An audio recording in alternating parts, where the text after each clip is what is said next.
Hi there, my name is Robin, and this is Only the Best Fantasy Novels. Thank you for joining me today.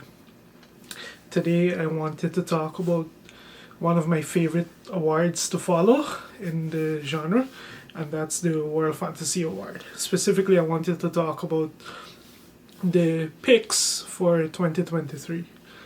Now, the winner was already announced and everything, but I just wanted to share my thoughts on the 5 novels that were nominated because that award is one of the most interesting in the genre, and the picks on it are typically among some of the best fantasy that I read every year. So I wanted to take the opportunity to just highlight it a little more. So I think I would start off with c.s.e. Saint Death's Daughter. This is a very fascinating novel, and the general gist of it is Miscellaneous Stones Laney in the novel is a necromancer with very literally an allergy to harm, physical or mental. As a result of that allergy, she's led a very sheltered, cloistered life on her family's mansion until she reaches the age of her majority, at which point the allergy, which is common for necromancers, typically dispels, and she really comes into her own powers. She's mainly interacting with her family housekeeper slash revenant Goody Graves, and that's kind of what her life is right up until her family gets murdered, and her parents get murdered, and their debtors and creditors start to come calling. So what happens after that is a pretty wild tale, because this novel is full of interesting characters who do some very interesting things as a result. It's hard not to enjoy this one just because of how crazy it gets. I feel kind of like c.s.e.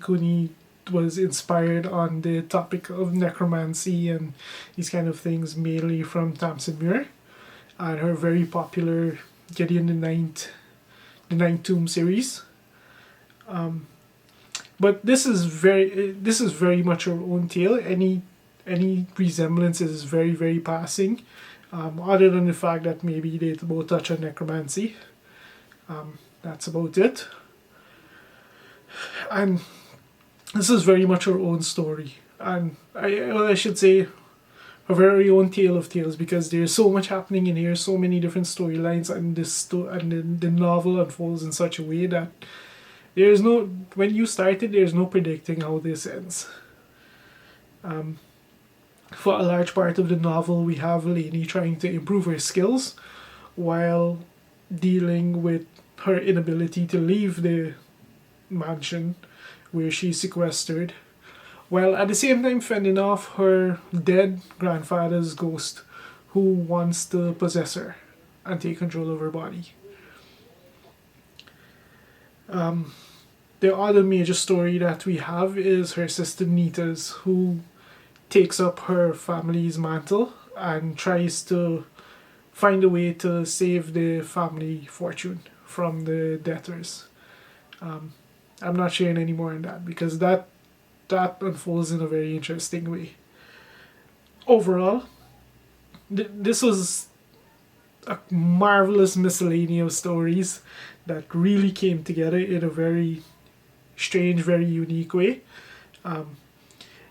It definitely deserves its nomination to this list, and I'm really looking forward to the next book, because with the way things are left, well, let's just say things about to get very interesting.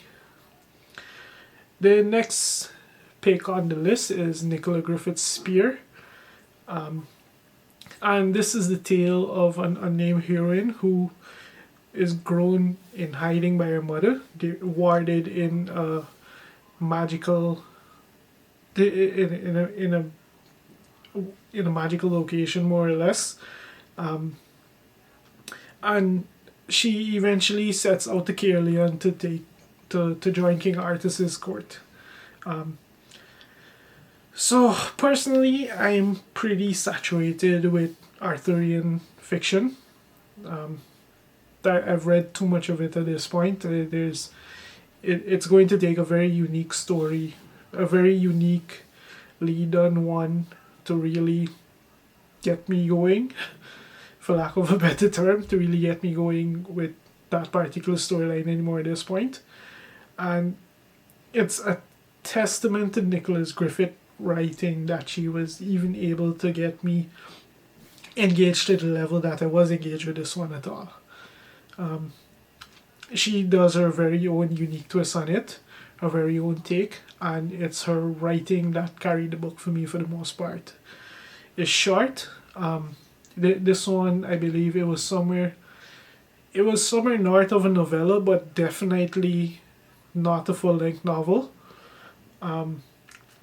And I found it to be a really great fusion of Irish mythology and Arthurian mythology. Arthurian legend, however you want to phrase that. It had a lot of worn out elements.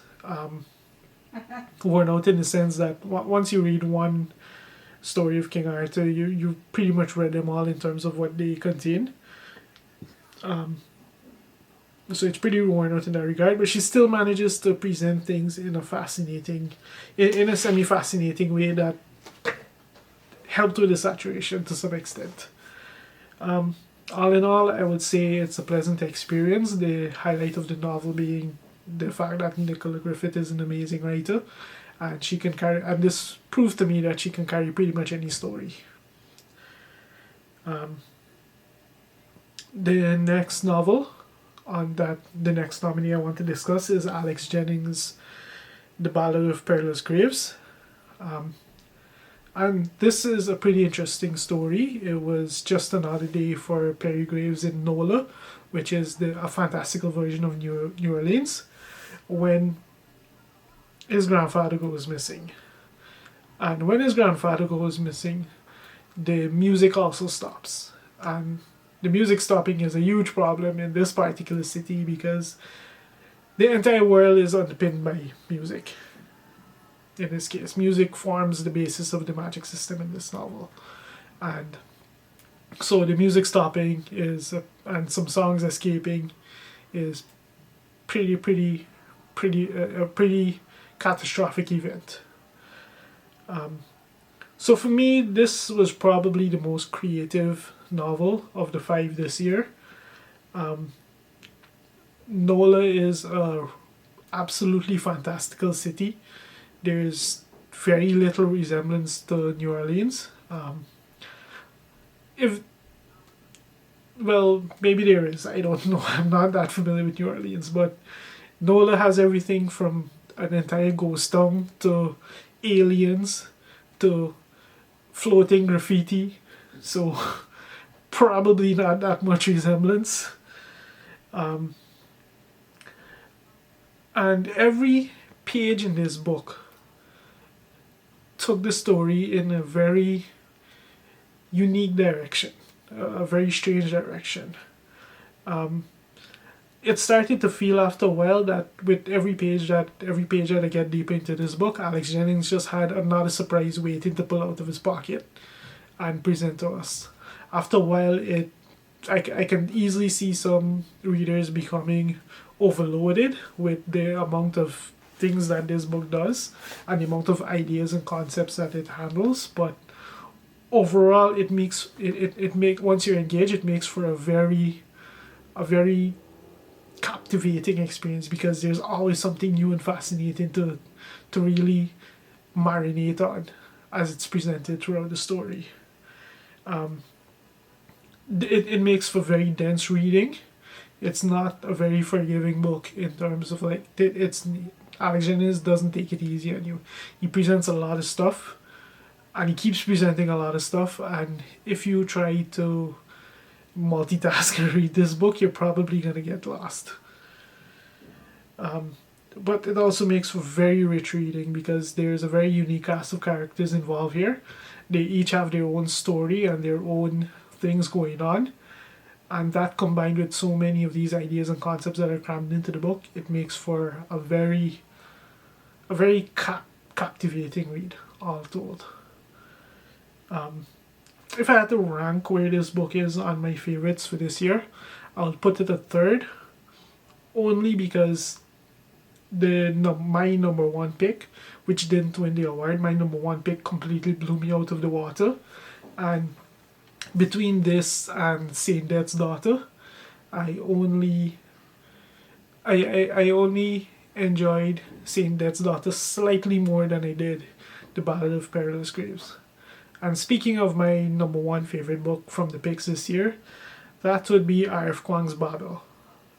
If you watch any of the other videos I've posted on the channel, you know how much I absolutely love this book. It's the story of a Chinese translator named Robin Swift, who journeys from his homeland to England to work as a translator in Oxford. And it's this is a really it's a very powerful story. R.F. Kuang presents a tale that you really only appreciate once you've been an immigrant and you deal with some of the situations that immigrants have to face, which Robin Swift is in this case, like the biases, the outright hostility, these kind of things, the racism. It's things, unless you've lived through them as an immigrant yourself, you don't necessarily appreciate. She touches on colonialism, exploitation, the exploitation, that's all it really was. But most of all, it's a discussion on translation and the way that translation destroys culture and heritage, which was something I'd never even thought about before. But like most people my age, as a fan of a lot of Japanese anime and manga and that kind of stuff, like, now it made me start to think of how much of the essential story that was being presented has really been lost because I had to rely on a translation. And it's a book that will forever stick with me, because every time I consume media in a language not my own, I will wonder how much of that original essence was lost because of the fact that I couldn't consume it in the language in which it was initially created. The Babel is an absolutely powerful tour de force to me.